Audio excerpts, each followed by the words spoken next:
Assalamualaikum warahmatullahi wabarakatuh. Kami dari kelompok 5 manajemen paralel akan mempresentasikan hasil diskusi kami tentang agen, konstituen, dan halayak.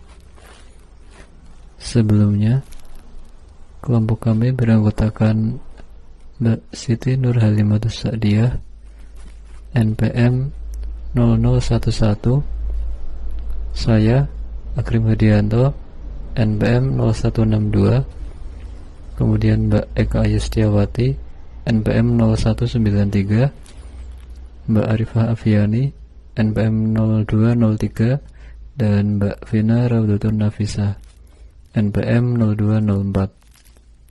Baiklah, materi yang pertama akan disampaikan oleh Mbak Afi. Apa yang dimaksud dengan negosiasi? Di sini, negosiasi adalah sebuah bentuk interaksi sosial saat pihak-pihak yang terlibat berusaha untuk saling menyelesaikan tujuan yang berbeda dan bertentangan. Selanjutnya yaitu adalah pihak dalam negosiasi. Pihak-pihak yang terlibat dalam negosiasi. Yang pertama yaitu adalah agen. Agen disebut negosiator atau pihak yang terlibat secara langsung dalam negosiasi. Agen merupakan seorang yang mewakili suatu pihak dalam proses negosiasi yang bertujuan untuk mencapai kesepakatan bersama. Konstituen adalah satu atau beberapa pihak yang menunjuk orang lain atau agen untuk menyampaikan posisi dan kepentingannya dalam negosiasi. Yang ketiga yaitu adalah halayak. Halayak adalah individu atau kelompok yang tidak terlibat langsung dalam atau dipengaruhi oleh suatu negosiasi, tetapi yang berkesempatan untuk mengamati dan bereaksi terhadap peristiwa yang berlangsung dan seringkali juga dapat memberikan masukan, saran, atau kritik kepada negosiator. Yang selanjutnya yaitu adalah bagaimana agen, konstituen, dan halayak mempengaruhi negosiasi. Seringkali terdapat pihak dalam negosiasi yang bukan partisipan aktif dalam proses negosiasi untuk kepentingan mereka. Kepentingan semua pihak ini diwakili oleh agen dan kepentingannya akan dipengaruhi oleh hasil yang dicapai oleh agen dan atau mereka dapat mengamati perilaku agen dan mungkin memberikan komentar, kritik, atau evaluasi terhadap proses atau hasilnya. Selanjutnya yaitu adalah jenis-jenis halayak. Yang pertama yaitu adalah anggota tim tambahan. Anggota tim tambahan yang hadir bersama negosiator dalam proses negosiasi. Anggota-anggota tim yang melakukan negosiasi dapat memainkan satu atau beberapa peran penting, seperti juru bicara utama, pakar atau ahli dalam masalah, pendukung subkelompok tertentu yang berkepentingan atas hasil negosiasi, konsultan hukum atau keuangan, analis biaya atau ahli statistik, juru tulis, atau pengamat. Para anggota tim juga dapat memainkan peran khusus dalam negosiasi, tetapi mereka juga dapat beralih ke peran lain saat negosiasi berubah. Pergeseran peran yang paling sering adalah dari negosiator utama ke pengamat pasif yang diam ketika orang lain berbicara. Misalnya, ketika salah satu anggota tim atau bicara utama sedang berbicara secara langsung kepada salah satu anggota tim lain atau juru bicara utama tim lain, tujuan percakapan tersebut mungkin untuk mempengaruhi pakar hukum tim lain yang juga hadir. Yang kedua yaitu adalah konstituen.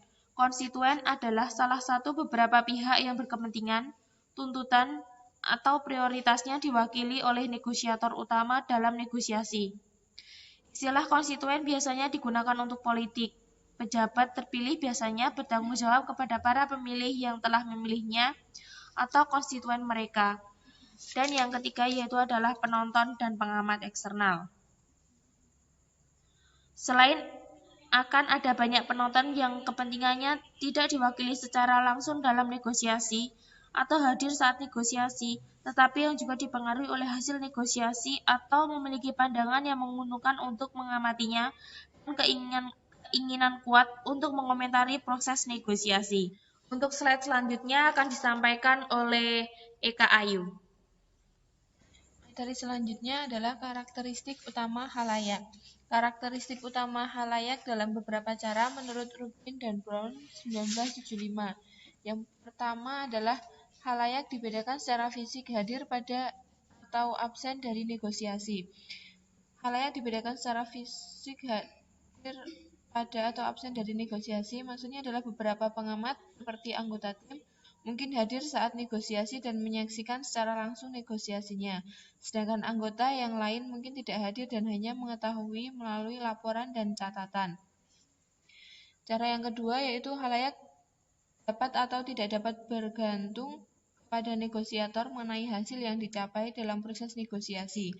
Halayak yang bergantung pada hasil mendapatkan bayarannya sebagai hasil langsung dari perilaku dan efektivitas negosiator. Sebaliknya, halayak yang tidak bergantung tidak akan terpengaruh secara langsung oleh hasilnya. Yang ketiga adalah tingkat keterlibatan halayak dalam proses negosiasi.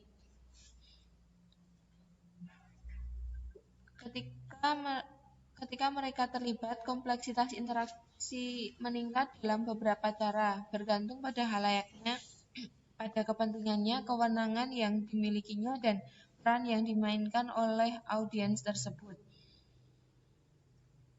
Halayak juga dapat terlibat secara tidak langsung dalam negosiasi. Keterlibatan tidak langsung terjadi ketika halayak ingin menyampaikan harapan dan keinginannya melalui penyampaian gagasan mereka, tetapi tidak secara langsung mempengaruhi jalannya negosiasi. Prinsip halayak dan cara halayak mempengaruhi agen. Yang pertama yaitu halayak membuat negosiator berusaha lebih keras dan bertindak lebih kuat. Penelitian menunjukkan bahwa kehadiran halayak meningkatkan aspirasi negosiator, yaitu negosiator berusaha lebih keras ketika mengetahui bahwa mereka sedang diamati. Hanya dengan mengetahui bahwa mereka sedang diamati dapat mendorong negosiator untuk bertindak lebih kuat. Yang kedua yaitu negosiator mencari reaksi positif dari halayak. Kehadiran halayak juga mendorong negosiator untuk mencari evaluasi positif dari halayak dan untuk menghindari evaluasi negatif. Jadi halayak meningkatkan aspirasi karena negosiator berusaha untuk mengesankan mereka demi mendapatkan evaluasi yang positif. Yang ketiga yaitu tekanan dari halayak dapat mendorong negosiator untuk melakukan perilaku irasional. Halayak yang menonjol seseorang yang dihargai atas pendapat dan komentar dukungannya. Mereka mempengaruhi yang lebih signifikan bagi negosiator. Yang selanjutnya yaitu halayak membuat negosiator bertanggung jawab. Halayak mempertahankan kendali atas negosiator dengan membuat mereka bertanggung jawab atas kinerjanya dan dengan memberikan penghargaan atau hukuman berdasarkan kinerja tersebut.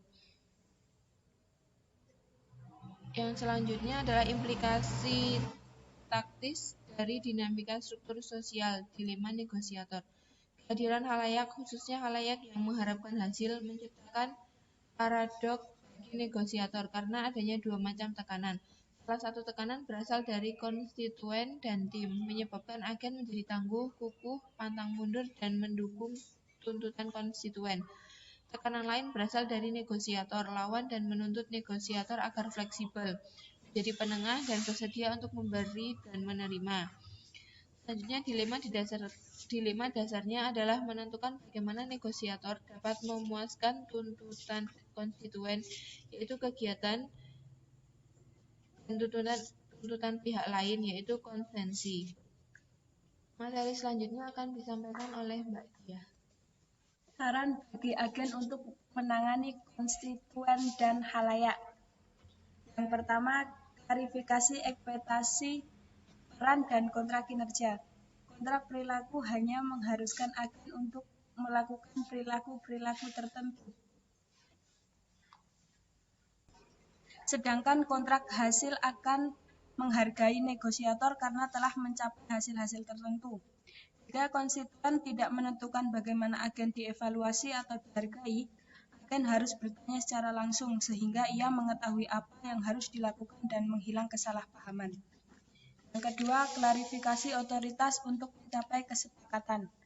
Selain mengklarifikasi ekspektasi peran dan kinerja, agen juga harus mengklarifikasi seberapa besar otoritas yang mereka miliki untuk menerima tawaran negosiator lain tanpa harus bertanya kepada konstituen. Yang ketiga, tangani visibilitas dan komunikasi konstituen. Agen dapat mengatur visibilitas perilaku dan proses komunikasi mereka dengan konstituen, khalayak, dan pihak lain dengan menggunakan taktik yang akan meningkatkan komitmen mereka pada posisi negosiasi. Beberapa taktik umum dijelaskan di bawah ini. Batasi koneksi seseorang dengan melakukan negosiasi yang diketahui oleh konstituen. Karena negosiator yang bernegosiasi di bawah pengawasan penuh konstituensi kurang mampu membuat konsesi daripada negosiator yang bernegosiasi secara pribadi. Mereka menguatkan posisinya dengan meningkatkan visibilitas mereka dengan konstituennya. Gunakan konstituen untuk menunjukkan semangat juang. Cara kedua, konstituen dapat digunakan secara taktis dengan membuat konstituen terlihat jelas dan biarkan mereka menunjukkan bahwa mereka lebih ekstrim, radikal, berkomitmen, dan infleksibel dari si agen. Gunakan konstituen untuk membatasi otoritas seseorang. Cara ketiga, di mana negosiator dapat menggunakan konstituen secara taktis dengan menunjukkan kepada pihak bahwa konstituen telah membatasi otoritas negosiator untuk membuat konsesi tertentu. Taktik ini dapat digunakan baik untuk menggertak atau karena memang ada batasan otoritas.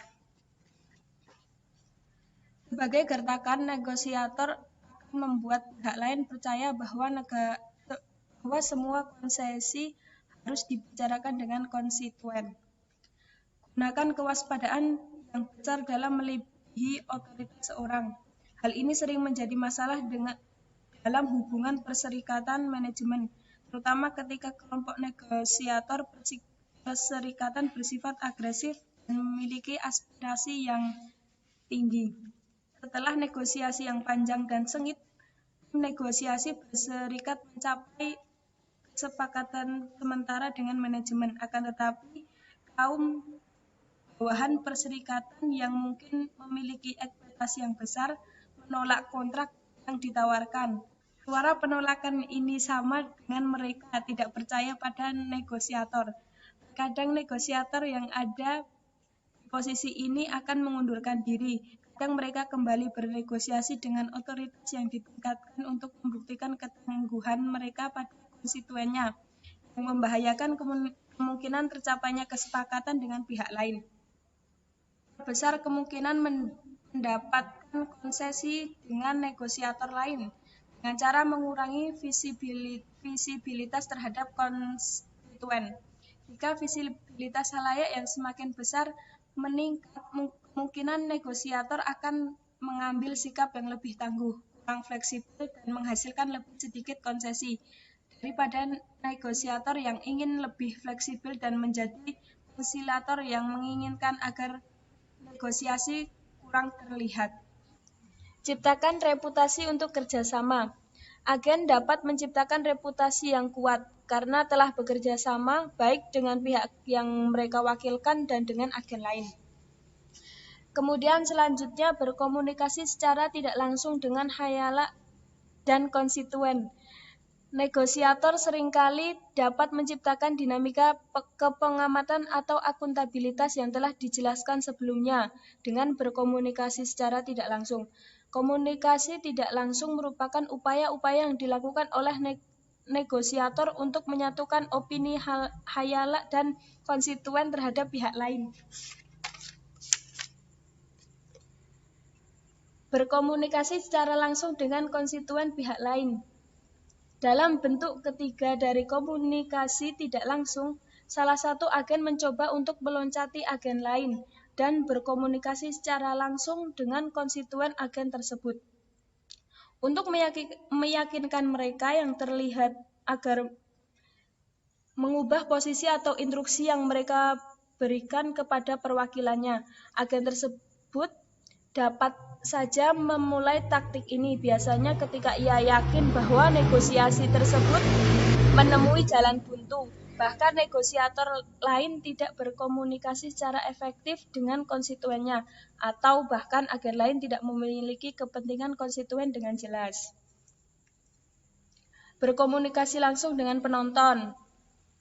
Seorang agen juga dapat mencoba untuk memanipulasi opini penonton dan mengerahkan dukungan mereka, baik untuk memperkuat posisinya atau untuk menentukan posisi pihak lain. Komunikasi melalui penonton dapat terjadi. Yang pertama, sebagai taktik yang eksplisit dan disengaja untuk menggunakan pengaruh pada pihak lain, tetapi melalui jalur yang tidak langsung. Yang kedua, sebagai upaya untuk membangun dukungan dan persekutuan bagi kedudukan seseorang. Yang ketiga, sebagai akibat dari kecenderungan alami bagi konflik untuk berkembang dan menyelubungi penonton yang tidak bersangkutan. Selanjutnya, membangun hubungan dengan halayak, konstituen, dan agen lain. Alih-alih menjatuhkan dukungan pihak lain, negosiator harus berusaha mengembangkan hubungan pribadi dengan pihak lain. Asumsi yang mendasari harusnya bahwa lebih mudah dan pasti lebih menyenangkan untuk bekerja sama dan meyakinkan seorang rekan yang bersahabat daripada rekan yang tidak bersahabat. Orang-orang yang menganggap dirinya sama dengan orang lain, yang saling tertarik dengan orang lain, atau yang mungkin mengalami nasib yang sama, akan lebih dapat mengubah sikap mereka terhadap orang lain. Selain itu, membangun hubungan pribadi akan memungkinkan agen untuk menyampaikan pesan kepada lawan yang kurang defensif dan kurang antagonis. Jadi, semakin baik hubungan antara seorang agen dan agen lain, maka persetujuan akhirnya akan semakin menggambarkan kepentingan jangka panjang alih-alih keuntungan jangka pendek. Selanjutnya akan dilanjutkan oleh Mbak Vina. Selanjutnya, kapan harus menggunakan agen dan kapan harus bernegosiasi sendiri. Yang pertama yaitu kapan harus menggunakan agen, yaitu ketika agen memiliki pengetahuan atau keterampilan yang unik atau berbeda dalam konteks masalah atau negosiasi, misalnya pengacara atau akuntan, yang sangat penting untuk mencapai sebuah persetujuan. Kemudian yang kedua, ketika perwakilan memiliki kemampuan negosiasi yang lebih baik daripada Anda. Penilaian ini membutuhkan refleksi diri yang jelas dari Anda mengenai kemampuan yang lain. Kemudian yang ketiga, ketika Anda hanya mementingkan hasil dan bukan hubungan. Para ahli setuju bahwa kita lebih mudah menyerah jika bernegosiasi sendiri. Kemudian yang keempat, ketika Anda sedang sangat terlibat secara emosional dalam sebuah isu atau masalah dan ingin diwakili oleh seseorang yang tidak terlalu terpengaruh secara emosional oleh diskusi tersebut. Kemudian yang kelima, dalam negosiasi dengan hasil yang lebih besar jika Anda sukses dan atau biaya pengeluaran yang lebih tinggi jika Anda gagal. Kemudian, kapan harus bernegosiasi sendiri? Di sini yaitu ketika Anda ingin mengembangkan atau membangun kembali hubungan pribadi yang kuat dengan negosiator lain dan atau Anda ingin mereka mengembangkan hubungan pribadi yang kuat dengan Anda. Kemudian yang kedua, ketika Anda harus memperbaiki hubungan yang telah rusak, penjelasan dan permohonan maaf untuk perilaku di masa lalu dan janji untuk kinerja di masa mendatang akan lebih baik jika disampaikan secara pribadi daripada melalui perantara atau agen. Kemudian, ketika Anda ingin banyak belajar mengenai negosiasi sebelum Anda menyusun persetujuan dengan menggunakan pertemuan-pertemuan, dialog, dan percakapan informal, dan lain-lain. Kemudian, ketika kemampuan negosiasi Anda lebih baik daripada agen yang ada. Sekali lagi, kerendahan hati dan persepsi diri tanpa prasangka dibutuhkan untuk melakukan penilaian ini. Kemudian selanjutnya, menangani agen. Yang pertama yaitu, periksalah kredensial dan kualifikasi agen. Wawancarai mereka, cari tahu pengalaman mereka, periksa referensi, dan putuskan apakah Anda sesuai dengan agen tersebut. Kemudian, sisihkan waktu untuk mengenal agen. Pastikan bahwa kontrak Anda dengan agen tersebut dan ekspektasi Anda sudah jelas. Kemudian yang ketiga, agen tidak memiliki otoritas. Pada permulaan, agen tidak boleh memiliki otoritas untuk memberikan komitmen yang mengikat pada masalah-masalah substansif apapun. Yang keempat, agen harus memiliki kekuasaan. Pada permulaan, agen harus memiliki keleluasaan untuk merancang dan mengembangkan keseluruhan proses negosiasi yang efektif. Kemudian, yang kelima, konstituen menitikberatkan komunikasi. Konstituen harus menitikberatkan sebagian besar komunikasinya kepada agen mengenai kepentingan, prioritas, dan alternatif, bukan pada poin-poin penyelesaian khusus. Kemudian, membangun ekspektasi. Konstituen harus membangun ekspektasi yang jelas mengenai frekuensi dan kualitas laporan pada konstituen. Kemudian ketujuh, otoritas agen harus berkembang. Otoritas agen harus berkembang ketika agen dan konstituen memperoleh pemahaman mengenai pihak lain melalui proses negosiasi. Kemudian, pemberian instruksi khusus dan langsung kepada agen. Instruksi khusus dan langsung kepada agen yang diberikan oleh konstituen harus disampaikan secara tertulis dan dapat ditunjukkan kepada pihak lain jika diperlukan. Dan terakhir yaitu instruksi konstituen kepada agen. Konstituen harus menginstruksikan agen mengenai apa yang dapat diungkapkan oleh agen dalam negosiasi, kepentingan, cakupan persetujuan yang dapat diterima, fakta-fakta kunci, identitas nama, dan sebagainya. Membangun kontrak perilaku atau hasil yang jelas bagi Anda dan agen, dan siap mengklarifikasi jika ternyata ada miskomunikasi atau kesalahpahaman. Demikian presentasi dari kelompok kami, kurang lebihnya mohon maaf. Wassalamualaikum warahmatullahi wabarakatuh.